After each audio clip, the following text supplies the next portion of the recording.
नमस्कार,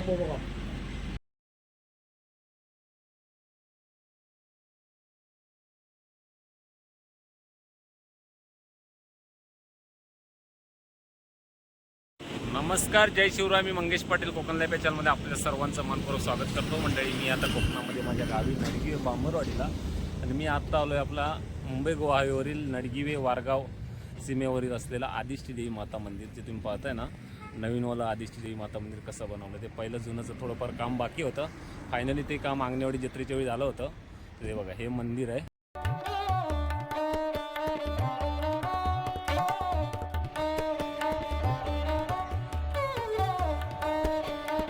मुंबई गोवा हायवे आणि हे मंदिर बनले. मागच्या साईडला डोंगर आहे, मंदिराच्या मागून सुद्धा रस्ता आहे. जी गाडी गोव्याच्या दिशेने जाते आणि तिकडून जी गाडी येते ना ती मागून जाते. पण मंदिर मध्ये असल्यामुळे काय होते, सर्व गाड्या आहेत ना दोन्ही इथूनच जातात. आणि आदिष्टी देवी माता चाळा मंदिर नवसाला पावणारी आपला आदिष्टी देवी आहे.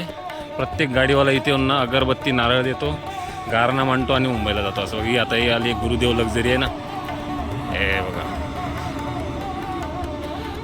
एक गोव्यावाली गाडी आहे थांबली, नाही तर नॉर्मल सर्व गाड्या थांबतात. जशी थांबली आहे ना आर्टिगा, त्याचप्रमाणे तो बघा टेम्पोवालो थांबलो आता. आणि आहे ना समोर इथे स्टीलचं गेट वगैरे बांधलं बघा. मंदिरला संपूर्ण पेंटिंग केली आहे. ते काम बाकी होतं लास्ट इयरला. पण आंगणेवाडीची जत्रा असते मालवण बाराडी देवीची, त्या दिवशी इथे आहे ना सत्यनारायणाची पूजा असते मंदिरात. डबलबारी बदनांचे जंगी सामने असतात. देणगीदारांची नावं दिली आहेत. आदिष्टी माता मंदिर वारगाव.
दुर्गा माऊली स्लीपर क्लास MH08 आपणचा